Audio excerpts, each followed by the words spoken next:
bien, dans cette vidéo, je vous propose de découvrir une façon parmi d'autres de définir une nouvelle fonction qu'on appelle la fonction exponentielle. Alors cette définition n'est pas la manière dont on a historiquement défini l'exponentielle, et il nous manquerait à notre niveau des éléments pour le faire d'ailleurs. Mais elle est conforme à ce qui est attendu dans le programme de spécialité première. Alors c'est une fonction importante, la fonction exponentielle, parce qu'elle va beaucoup intervenir dans la suite de votre scolarité, l'année prochaine, peut-être même après, en post-bac. Il y a des tas de domaines dans lesquels elle est utilisée, citons l'électricité, l'électronique, la radioactivité, les statistiques, les calculs de probabilité avec la loi normale, et évidemment dans des tas de métiers aussi qui utilisent tous ces domaines-là. Donc fonction importante que je vous propose de découvrir tout de suite.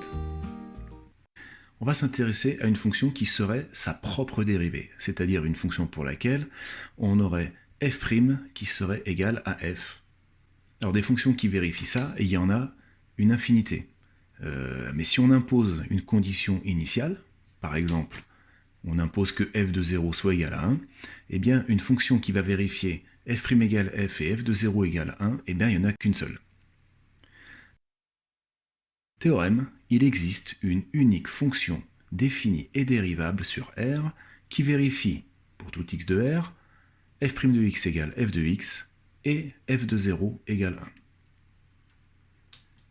Voilà un premier théorème qui parle de l'existence et de l'unicité d'une telle fonction. Alors l'existence, on va l'admettre. On admet pour cette année l'existence de cette fonction et on va démontrer l'unicité d'une telle fonction. Pour ceci, on va avoir besoin d'un résultat intermédiaire, ce qu'on appelle un lemme. Un lemme, c'est un petit résultat qui permet de démontrer un théorème plus important. Ici, le lemme en question dit la chose suivante: une telle fonction ne s'annule jamais. Alors pour prouver qu'une telle fonction f définie de la façon suivante, c'est-à-dire f' égale f et f de 0 égale 1, ne s'annule pas, on va introduire une fonction h définie de la façon suivante, c'est f de x fois f de moins x. Comme la fonction f est dérivable, le produit de ces deux fonctions est aussi dérivable, et donc la fonction h est dérivable sur R. Si cette fonction est dérivable, eh bien voyons tout de suite à quoi peut être égale sa dérivée. Pour ceci, j'utilise le fait que la fonction h soit un produit, c'est f de x fois f de moins x, et pour dériver un produit, on a une formule, c'est la dérivée de u fois v. La dérivée de u fois v, c'est u'v plus uv'. Eh bien, je vais utiliser cette formule en considérant que ça, c'est la fonction u, et que ça, c'est la fonction v. Alors, u'v plus uv', donc c'est-à-dire f' de x fois v, c'est-à-dire f de moins x, plus u f de x fois v', c'est-à-dire la fonction f de moins x dont je prends la dérivée. C'est le moment d'utiliser maintenant ce qu'on sait de cette fonction f. Elle a été définie de telle sorte que f' soit égal à f. Donc f' de x ici c'est f de x. f de moins x, je le garde tel quel. Plus f de x, on n'y touche pas. Et maintenant il nous faut dériver f de moins x. Pour ceci, on va réutiliser cette formule qu'on a déjà vue sur le chapitre dérivation qui apparaît maintenant à droite de la vidéo. Avec, jouant le rôle de A, moins 1, et jouant le rôle de B, 0. Ce qui va donner, ici, moins f' de moins x. Le morceau qui est ici, on n'en fait rien, on le garde tel quel, f de x fois f de moins x, plus par moins, ça fait moins, f de x, multiplié par f' de moins x, oui, mais f', comme ici, c'est f, donc multiplié par f de moins x. Et arrivé là, on est très très content. Pourquoi? Parce que cette différence ici, qu'est-ce qu'elle vaut? Eh bien, elle vaut 0. h' de x vaut 0 pour tout x réel. Qu'est-ce que ça signifie? Ça signifie que la fonction h, puisque sa dérivée est égale à 0, la fonction h est une fonction constante sur l'ensemble des réels. H est une fonction constante. Et puisqu'elle est constante, reste à savoir constante égale à quoi? Pour savoir à quoi elle est égale, il va falloir prendre l'image d'une valeur en particulier. Et on ne va pas prendre n'importe quelle image, puisque la fonction h est définie à partir de la fonction f. Quelle est la seule image qu'on connaisse pour la fonction f? C'est l'image de 0. On sait que f de 0 est égal à 1. Donc ici, on va calculer h de 0. Et h de 0, bah, c'est f de 0 fois f de moins 0, mais moins 0, c'est 0. Et f de 0 fois f de 0, bah, ça fait 1 fois 1, ce qui fait 1. Donc la fonction h, elle est constante, et quel que soit x, la fonction h de x, elle est constante, égale à 1.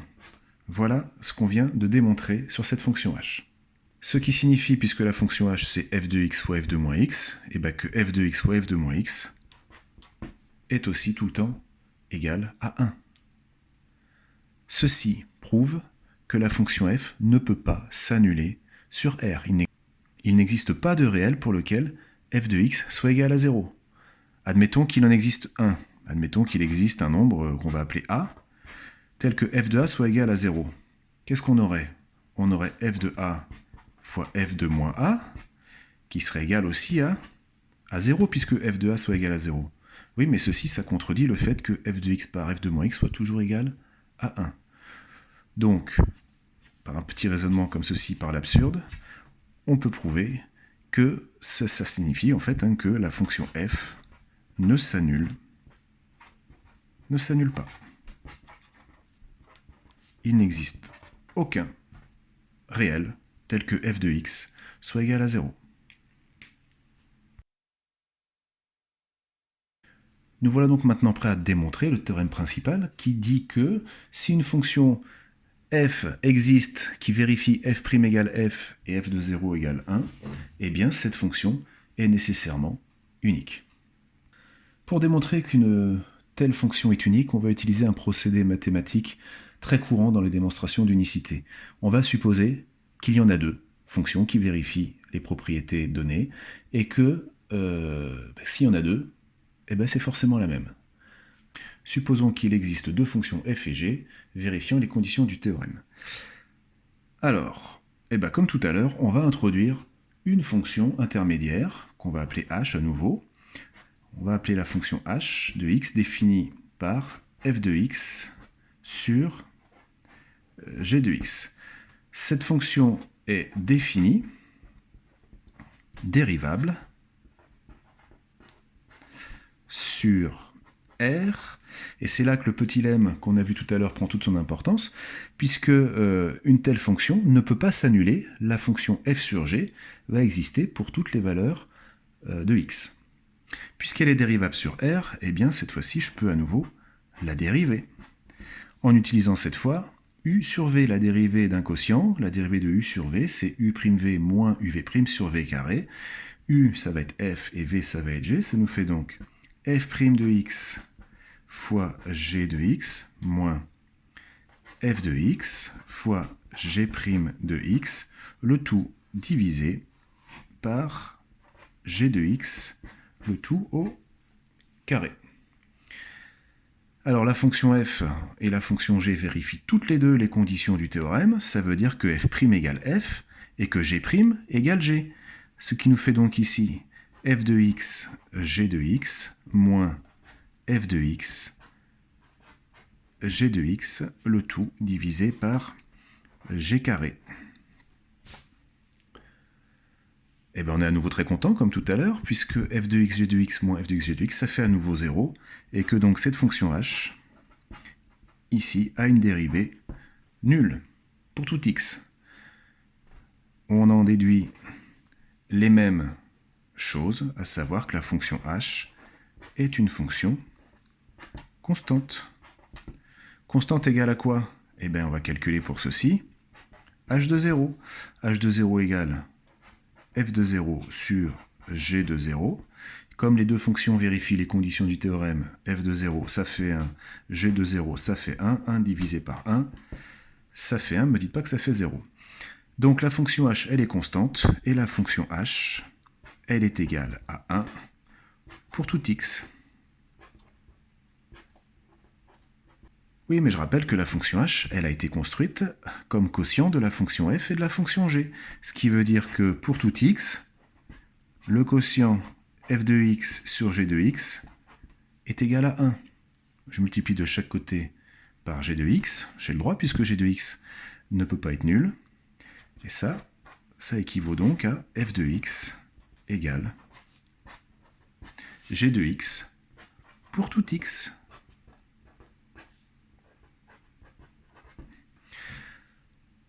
Eh bien, c'est terminé. On a supposé qu'il existait deux fonctions f et g qui vérifient les conditions du théorème. Si ces deux fonctions existent, elles sont forcément égales. Donc, il n'y en a qu'une. Si elle existe, elle est unique.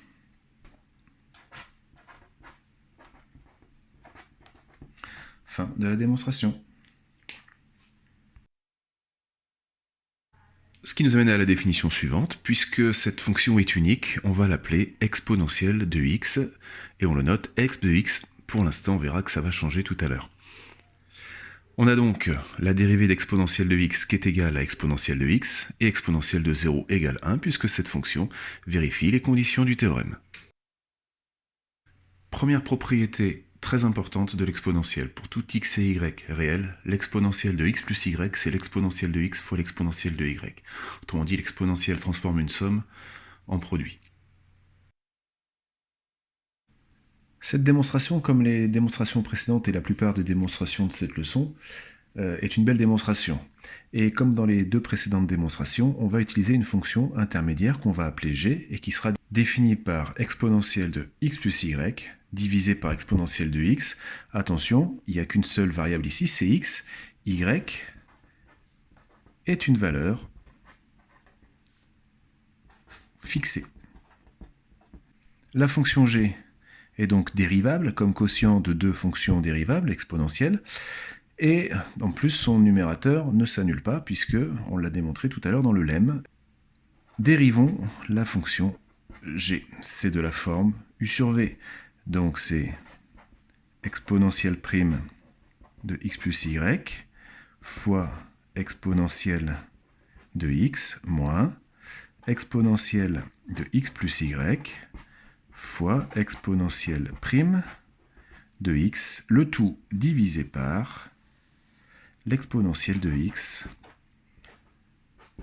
au carré. C'est le moment de ressortir tout ce qu'on a appris sur la dérivée de l'exponentielle. La dérivée de l'exponentielle, c'est la dérivée de x plus y, c'est 1, multiplié par la dérivée d'exponentielle. Donc c'est-à-dire que c'est exponentielle de x plus y fois exponentielle de x moins exponentielle de x plus y fois exponentielle de x. Le tout divisé par exponentielle de x au carré. Ce qui nous intéresse, c'est le numérateur, parce que ce numérateur, comme tout à l'heure, qu'est-ce qu'il vaut? Eh bien, il vaut 0, et donc cette dérivée est nulle pour tout x, ce qui implique que la fonction g est une fonction constante. Et constante égale à quoi? Eh bien, comme on l'a fait jusqu'à présent, on va calculer g de 0. G de 0, c'est exponentielle de y, puisque je remplace x par 0, divisé par exponentielle, c'est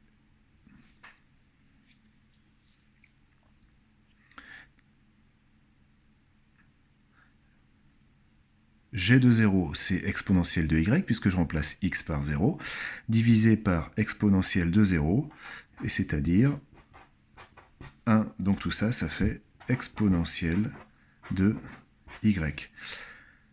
On en conclut que la fonction g étant constante, g de x est égal à exponentielle de y pour tout x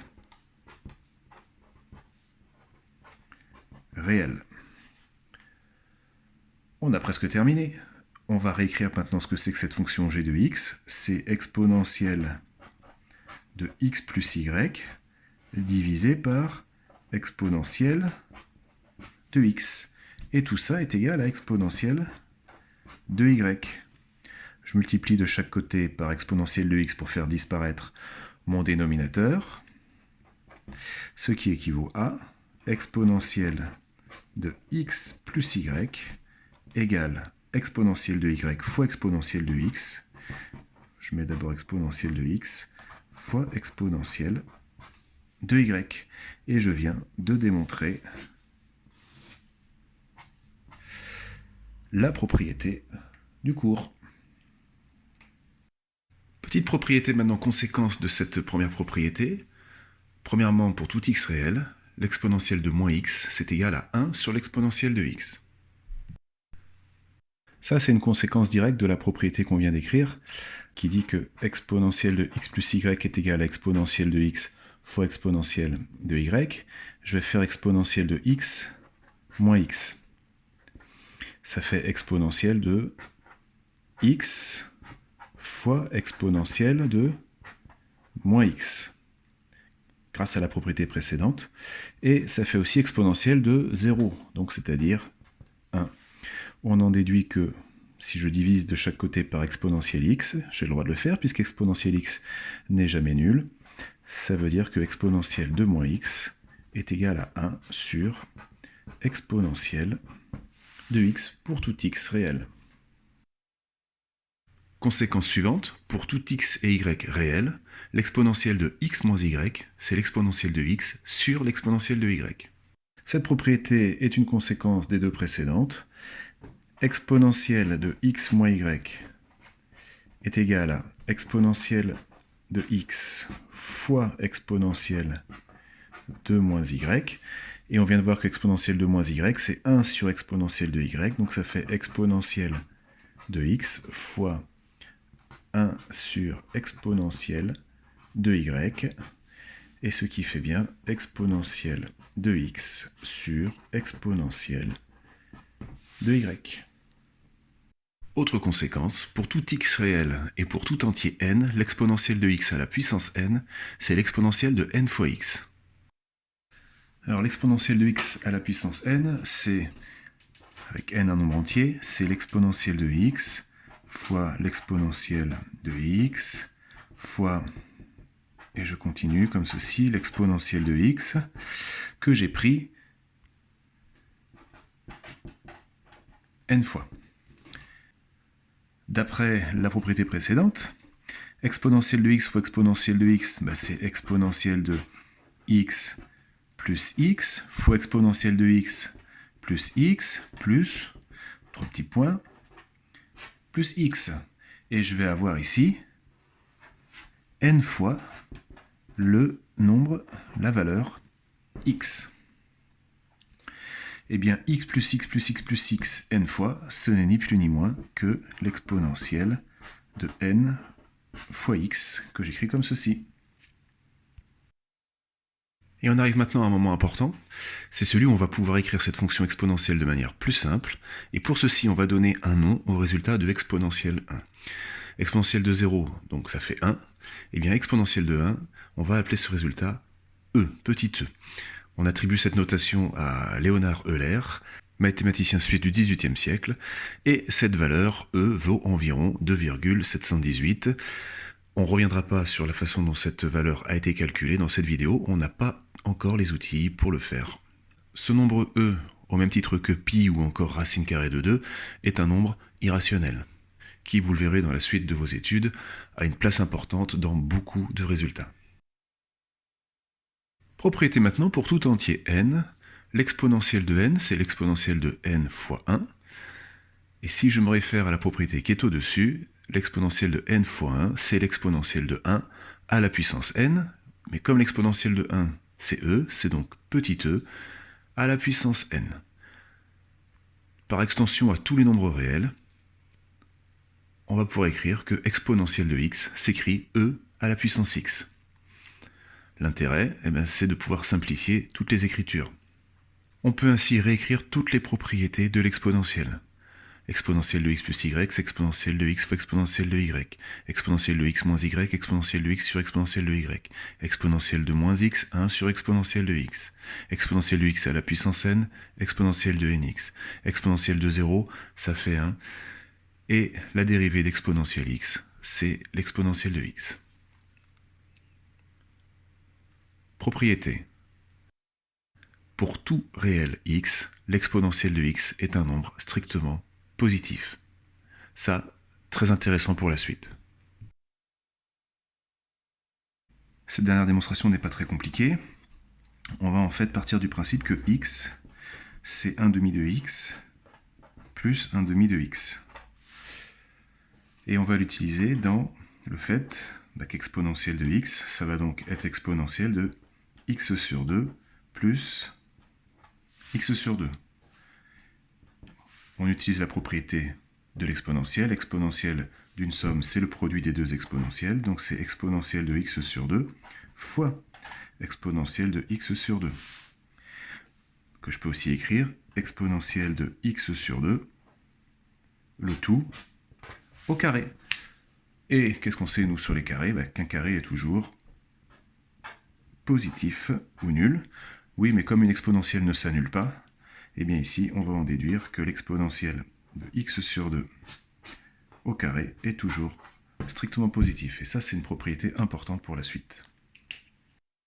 Alors si on fait le bilan de tout ce qu'il y a à savoir sur la fonction exponentielle x, d'abord que la dérivée d'exponentielle x, c'est l'exponentielle de x, que l'exponentielle de 0, ça fait 1, ce sont les conditions du théorème de départ. On vient de voir que l'exponentielle de x est strictement positive, que le nombre e est environ égal à 2,718, et les propriétés qui sont à connaître sur l'exponentielle. Fin donc de cette première vidéo qui nous a permis de découvrir une définition possible de l'exponentielle. Et je vous donne rendez-vous dans une prochaine vidéo pour regarder d'un peu plus près comment on va pouvoir utiliser toutes ces propriétés algébriques.